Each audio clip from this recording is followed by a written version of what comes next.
Bonsoir, chère Karine. Bonsoir Élie.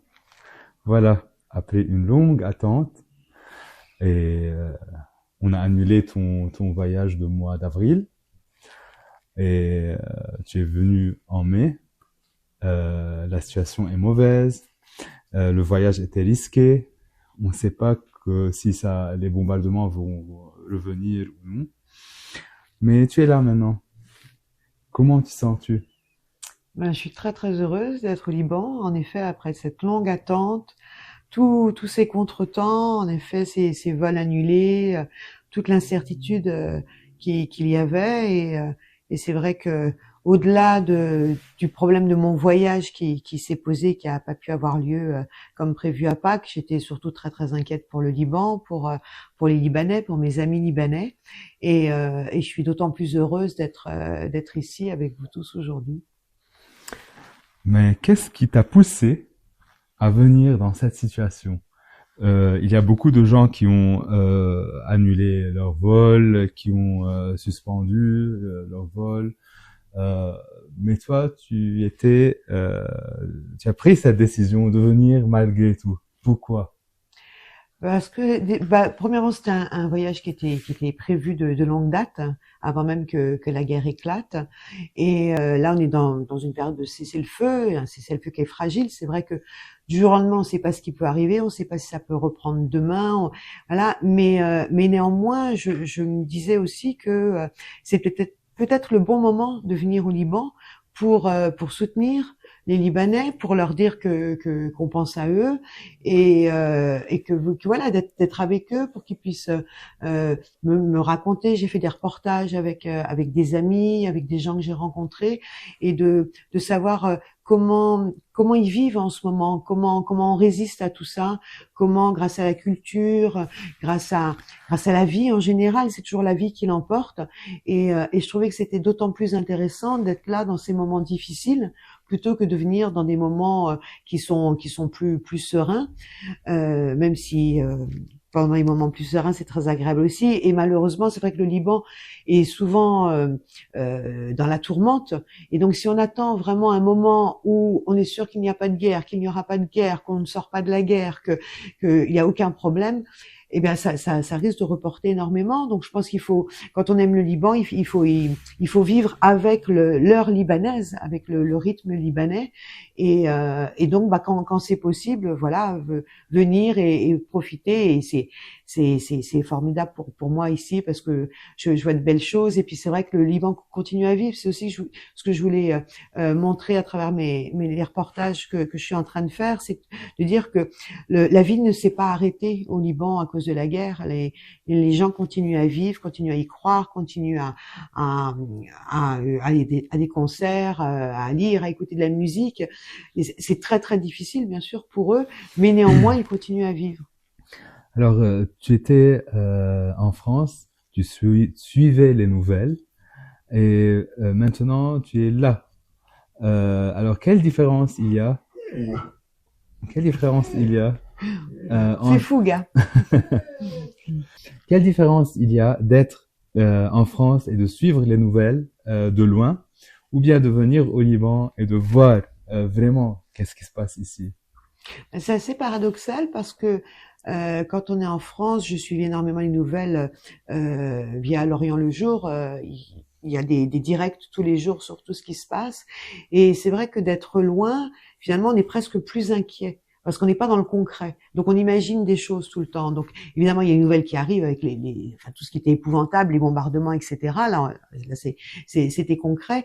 Mais quand on est entre deux feux, dans l'attente de quelque chose, en espérant que des négociations vont avoir lieu, que le Hezbollah va être désarmé, quand on est dans cette attente-là, et que la vie ici, en fait, reprend tout de suite, en France, on est très inquiet parce qu'on ne se rend pas compte de ça.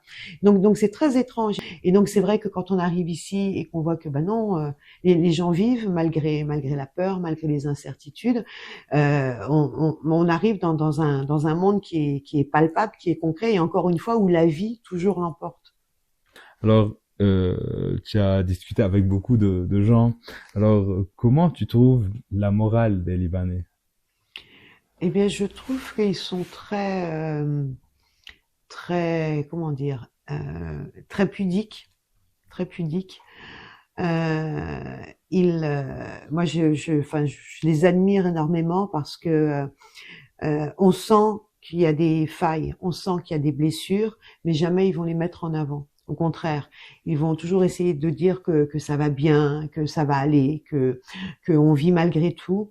Et, euh, et c'est une belle leçon de vie quand on voit que parfois on s'inquiète, on a des petites contrariétés du quotidien et que parfois ça prend des proportions qui ne devraient pas prendre de telles proportions justement et là ça prend où est l'essentiel finalement parce que là on est dans une situation qui est éminemment périlleuse, difficile à tout point de vue et malgré tout les Libanais continuent enfin moi je sais que j'ai retrouvé des amis, c'est à chaque fois des retrouvailles très très chaleureuses, on a des projets, on parle de plein de choses et c'est moi qui vais les interroger sur la guerre en fait pour savoir comment ils vivent ça, mais jamais eux ils vont mettre ça en avant, jamais ils vont vouloir montrer à quel point justement ils sont forts de pouvoir résister dans ce chaos et et c'est comme si, en fait, enfin, c'est une grande leçon d'humilité, une grande leçon de courage, oui, vraiment de grand courage.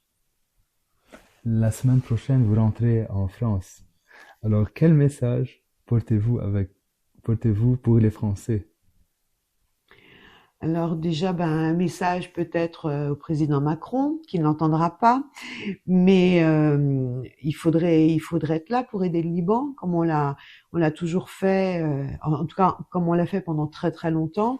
Il y a une relation très particulière, très forte entre le Liban, en tout cas les Libanais, même avant que le Liban n'existe, mais entre les Libanais et la France et c'est vraiment dommage de voir à quel point là la France est en train d'abandonner le Liban tout simplement.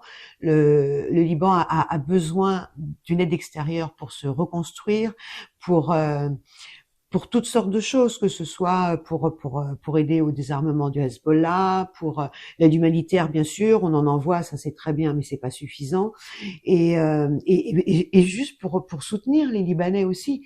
D'un côté, il y a ce que peut faire l'État, et on espère que là, l'État libanais va vraiment devenir un peu plus autoritaire et imposer le Liban au centre de l'échiquier, parce que malheureusement, on est dans un Liban qui est une terre qui est occupée par les Iraniens qui font la guerre à Israël et qui Israël leur rend bien.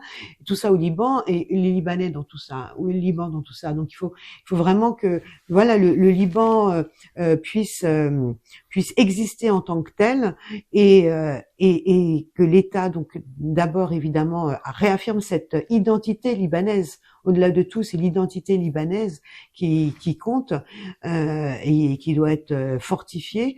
Et ensuite, je pense que au niveau de la population, il faut dire aux Français que s'ils peuvent venir ici, alors même s'ils ont un peu peur en ce moment, attendre un petit peu que les choses s'arrangent, mais venir ici et toujours parler du Liban en France, parler de ce qui se passe. Il faut pas que ça reste quelque chose. Ah, il y a encore une guerre comme d'habitude, et puis on en parle beaucoup les premiers jours, et puis après on en parle de moins en moins et on oublie. Il faut jamais oublier. Il faut toujours parler d'eux. Puis je pense qu'il faut prier aussi pour les Libanais et je pense que la plupart des chrétiens notamment et puis des maronites en particulier sont toujours très touchés quand ils savent qu'on pense à eux et qu'on prie pour eux et qu'on espère vraiment concrètement que les choses vont s'arranger.